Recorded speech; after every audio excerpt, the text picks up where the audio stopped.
The first week of July 1943, Soviet tankers on the southern face of the Kursk salient learned a new word. They called the German Tiger the bogeyman. It was not a joke. The 56-ton heavy tank rolled toward them out of the dust, with 100 millimeters of steel across its front, an 88mm gun in its turret, and a kill ratio that nobody in the Red Army had ever seen before. 5-1, 6-1. At 1,500 meters, their shells bounced off it like rocks off a wall. At 2,000 meters, the Tiger killed them before they could even close the distance to fire. For the first 9 days of Operation Citadel, the German heavy tank was not just winning, it was breaking the Soviet armored corps on the southern shoulder of the salient, one engagement at a time. And then, Soviet sappers crawled under a wrecked one in the dark, ran their hands across its hull, and found something the Germans had been hiding the whole war. 25 millimeters. That was the thickness of the steel under the Tiger's belly, less than a quarter of what protected its front. The same tank that shrugged off direct hits from the front had a piece of plate under its floor thin enough for a shaped charge to tear open like wet paper. Once the Voronezh front engineers figured out what they were looking at, the hunt began. The next phase of Kursk was not a tank battle. It was a sapper hunt for the belly plate, and it killed Operation Citadel. To understand how the Red Army got to that wrecked Tiger and that 25mm discovery, you have to go back to the morning of July 5, 1943. That is when Field Marshal Erich von Manstein launched Heeresgruppe Süd against the southern face of the Kursk salient. The plan was simple and brutal. 2 German army groups would punch into the Soviet bulge from north and south, meet in the middle, and trap 5 Soviet armies inside a pocket. On Manstein's southern arm, the spearhead was Paul Hauser's 2nd SS Panzer Corps, Leibstandarte SS Adolf Hitler on the left, Das Reich in the center, Totenkopf on the right. Next to them, the elite Großdeutschland division, and behind them all, the Army's heavy tank specialists in Schwere Panzer Abteilung 503. Each of these formations fielded the Tiger I. The numbers tell you what the Red Army was up against. Schwere Panzer Abteilung 503 rolled into the offensive with 42 of its 45 Tigers, operational just 4 days before the attack jumped off. The SS divisions added their own Tiger companies. Together, it was the largest concentration of the heavy tank Germany had ever fielded in one operation. And the Tigers had a reputation that had been 6 months in the making. Since their first deployment at Leningrad and Tunisia in late 1942, word had spread through the Red Army that the new German heavy was something different. Stories came back through Corps intelligence about Soviet tank crews emptying their guns into the front of a Tiger at 500 meters and watching the rounds skip away without a scratch. By the time Citadel opened, every Soviet tanker on the southern face had already heard about the bogeyman. Now it was rolling toward them. For the first 4 days, the German plan worked. Tigers spearheaded the SS battle groups through the first Soviet defensive belt. They punched through the second belt. They tore the T-34 and KV-1 companies in front of them apart at engagement ranges Soviet gunners simply could not fight at. German after-action reports from those opening days described the kill ratio against Soviet armor as better than 5-1. Some sectors hit 6 and 7-1. Paul Hauser believed his corps was on the verge of breaking through into open country. On July 8th, Leibstandarte's Tigers were already pushing toward the Psel river crossings. Das Reich was widening the breach. Totenkopf was on the left flank driving for Hill 226.6. Everything was going to plan. The Soviet response in those first days looked like desperation. Pavel Rotmistrov's 5th Guards Tank Army was being held in reserve, ready to counterattack once the German spearheads had stretched themselves thin. But the local Soviet armored brigades along the line could not wait that long. They had to slow the Tigers somehow. So they did the only thing that worked. They closed the range. Soviet T-34 crews drove straight at the German heavies at point blank, ignoring the casualties, because the only place a 76mm gun could reliably hurt a Tiger was inside 300 meters and from the side. The battlefield around Yakovleva and Berezovy turned into a knife fight that ate Soviet tank companies alive. But it bought time. And while it bought time, something else was happening behind the front line that no German intelligence officer was paying attention to. Soviet sappers were going out at night to look at wrecked tanks. Most of the Tigers that had stopped moving by July 9th had not been killed by Soviet fire. They had been killed by their own weight and their own complexity. A final drive failure here, a track thrown there, a bog in soft ground that the recovery crews could not reach. Tigers were breaking down in numbers that German maintenance officers were quietly horrified by. Some were sitting in no man's land, abandoned by crews who had been forced to retreat. And the Soviet engineer reconnaissance teams of Voronezh front, working under General Nikolai Vatutin, started doing what engineers do best. They went out at night with measuring tools and notebooks, and they crawled all over those wrecks. By July 10th, 3 knocked-out Tigers had been recovered or examined in detail. 2 were mobility kills, immobilized by mine damage and abandoned. 1 had been gutted by a flank shot.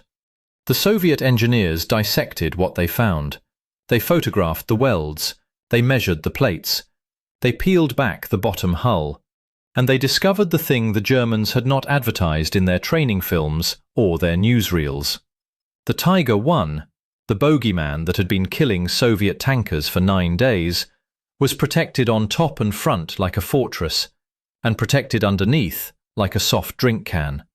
The belly plate was 25mm thick, less than a quarter of the frontal armor, thin enough that a properly placed shaped charge mine would not just immobilize the tank, it would gut the crew compartment from underneath. The engineers wrote up the finding. It went up to front-level intelligence. Within 48 hours, it was being briefed to Sapper battalion commanders across Voronezh and steppe fronts. The men who would carry the new method out into the field were already attached to the Soviet defensive belts. They had been laying mines for weeks. Now, they had something specific to do with them. The German command had no idea what was coming. On the morning of July 11th, Paul Hauser's Tigers were still grinding forward toward Prokhorovka. Hauser still believed Citadel was breaking through, and in the SS battalions, the men inside those 56-ton machines still believed the same thing. Every Tiger crew had believed since the start of the operation that the front armor would hold, that the Soviets could not penetrate them, that this was their battle to win. They were right about the front armor. They were wrong about everything else. The first sign that something had changed came on the night of July 11th. On the approaches to Hill 226.6, a Totenkopf Tiger company was moving up to relieve forward positions in broken ground south of the Psel. They moved in column, the way Tigers always moved at night, with the lead tank pushing through unfamiliar terrain because no other vehicle in the column could survive a frontal hit. The ground in front of them looked like the ground they had crossed for 9 days. Shell craters, burned wrecks, soft soil churned by tracks. They had no reason to think it was different. The lead Tiger took 2 steps onto a strip of ground that had been worked the night before by a sapper team from a Voronezh front engineer battalion. 6 TMDB anti-tank mines had been buried there in a row, in the exact line a Tiger column was likely to follow off the only passable approach. Each mine was a simple wooden box, hinged top, filled with about 5 kilograms of TNT, set off by an MV5 plunger detonator. Soviet sappers had been laying these mines for 2 years. What had changed was where they were laying them. The new placement guide, briefed 48 hours earlier, told the sapper teams to put the charges not just where a tank would stop, but exactly where its belly would pass. The center of mass, under the fighting compartment, the fuel tanks, the turret ring. The lead Tiger drove over the 3rd mine in the strip. The detonation hit it through the belly plate. 25 millimeters of steel did not hold. The shaped pressure of the explosion tore upward through the fighting compartment, through the floor where the loader's feet rested, through the wiring and the fuel lines and the hydraulic system. The tank lifted on its tracks, came back down, and stopped. The men inside who survived the initial blast were dead from the fire within 90 seconds. The Tiger, that had been the most expensive single vehicle the Germans had ever put on the Eastern Front, was a smoking shell on a piece of Russian dirt that had cost the Soviets the price of 5 kilograms of explosive. For the rest of the Totenkopf column, the situation was worse than the first kill. They could not move. The lead tank blocked the approach. The ground around it was clearly mined. To get the column moving again, they had to call up engineer support, in the dark, under harassing artillery fire from a Soviet battery that had been ranged on this exact piece of ground for days. By the time the Germans figured out what had happened, the sapper team that had laid the mines was already 800 meters back, in another piece of broken ground, doing it again to another column. This was the new method. This was what the Voronezh Front Engineer Battalions, and within 24 hours, the Steppe Front Engineer Battalions under General Ivan Konev started doing across the entire southern face of the salient. Obstacle lines were not just being laid to slow the Germans down anymore. They were being laid to force the German heavies over specific patches of ground where shaped charge mines were waiting for the belly plate. The doctrine spread fast. Engineer officers from Vatutin's headquarters were attached directly to forward sapper battalions. Mine placement was no longer the engineer's judgment call. It was a coordinated map exercise tied to where the Germans had to advance to reach their next objective. And the Germans, in those days, had no flexibility about where they had to advance. The geometry of Citadel required them to push toward Prokhorovka. The Soviets knew it. The mines were waiting for them. Meanwhile, the Soviet gun line woke up. Vasily Grabin's ZIS 376mm divisional gun was not built to kill a Tiger from the front. Its armor-piercing round could punch about 60mm of steel at 500 meters, and the Tiger Glacis was almost twice that. But the ZIS 3 could absolutely kill a Tiger from the side at 300 to 500 meters. The side armor was 80mm. The flank shots from registered batteries could find that armor at the right angle. And once Soviet artillery observers learned to coordinate with the sapper teams, the kill chain became brutal.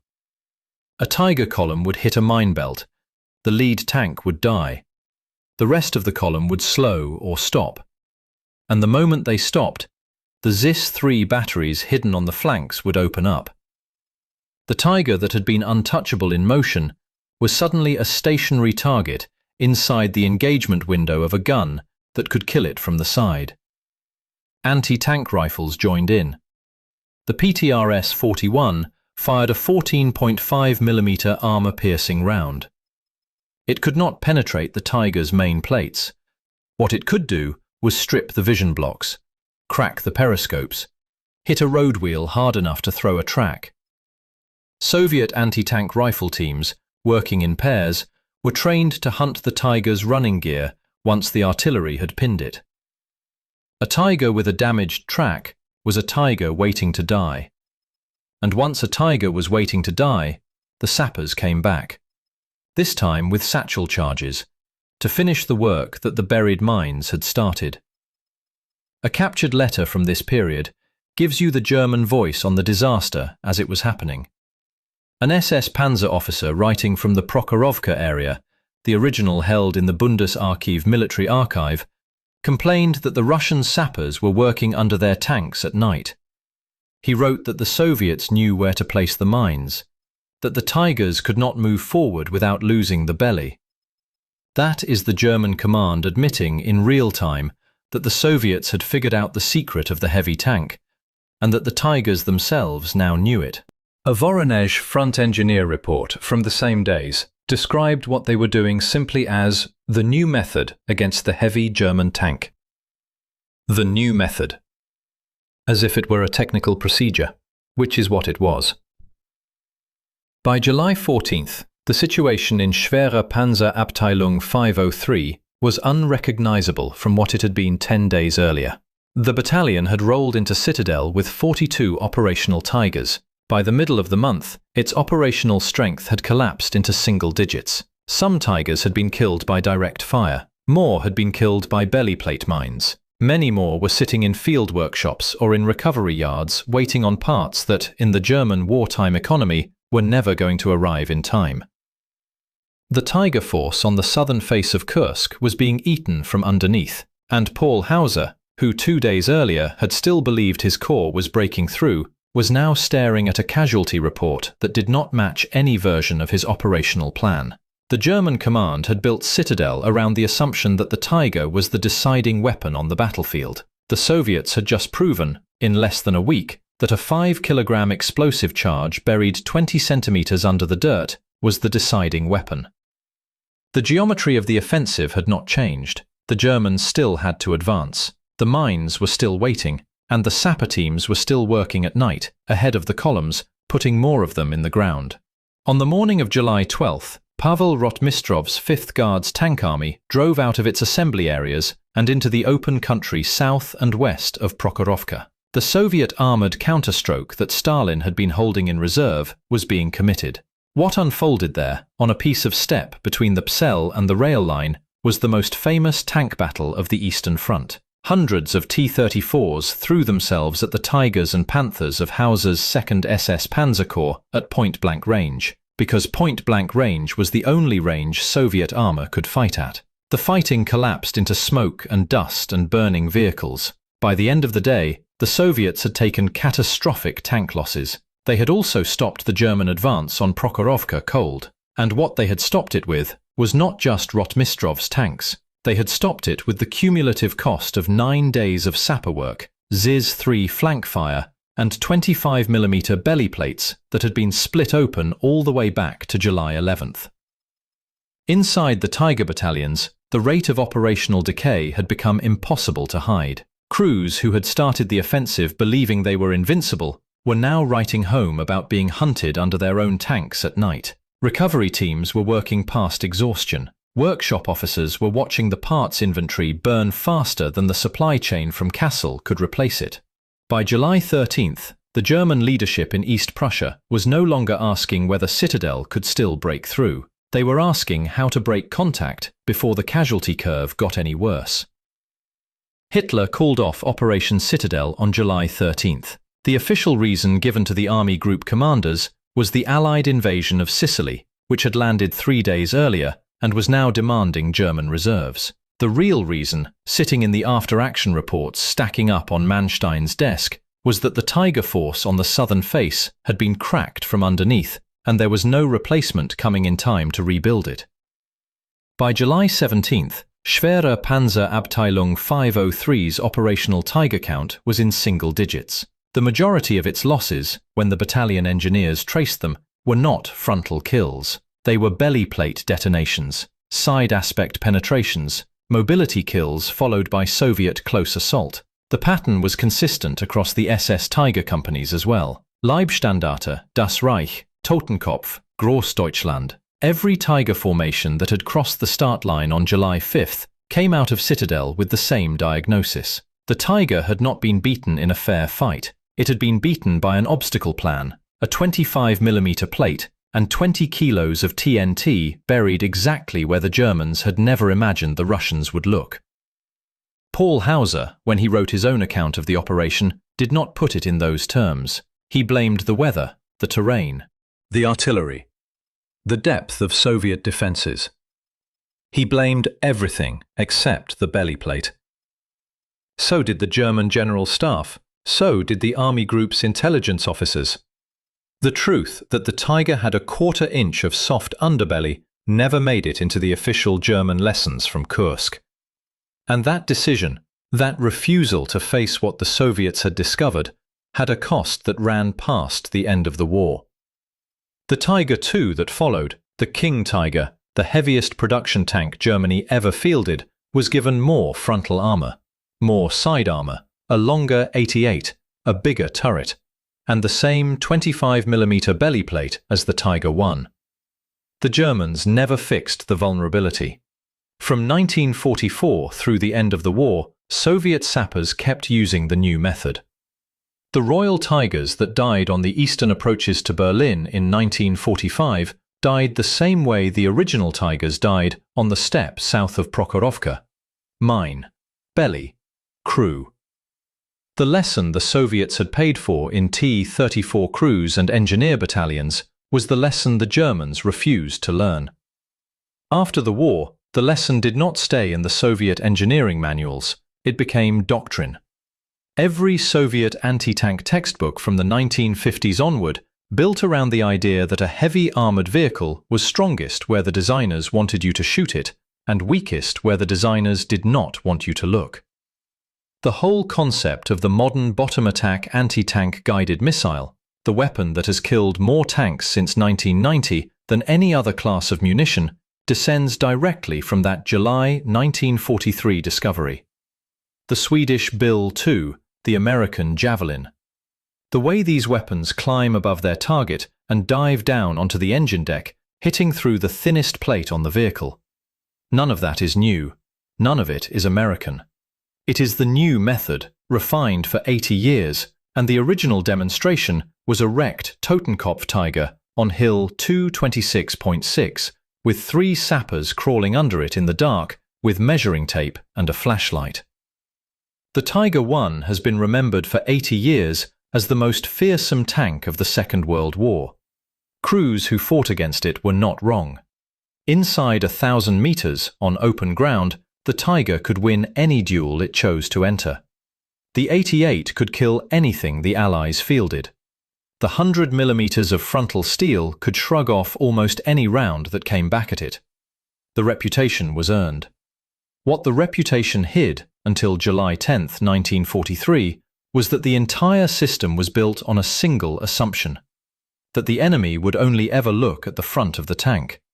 The Soviets stopped doing that on a summer night south of Prokhorovka. They picked up a wrench, crawled under a wreck, and discovered that the bogeyman had a glass jaw on the floor. Hauser told his men they were unstoppable. Manstein told Berlin he could win the offensive. The Tiger crews believed both of them. And then, a battalion of engineers under Vatutin found a piece of steel that was thinner than the door panel on a Soviet bus, ran the news up the chain of command, and turned the most expensive tank in the German army into a coffin with treads. The Germans never told their crews about the belly plate. The Soviets never had to. They just put the mines where they knew the Germans would have to drive, waited for the explosions, and built every modern anti-tank weapon on Earth out of what they learned in 9 July nights on the Kursk steppe.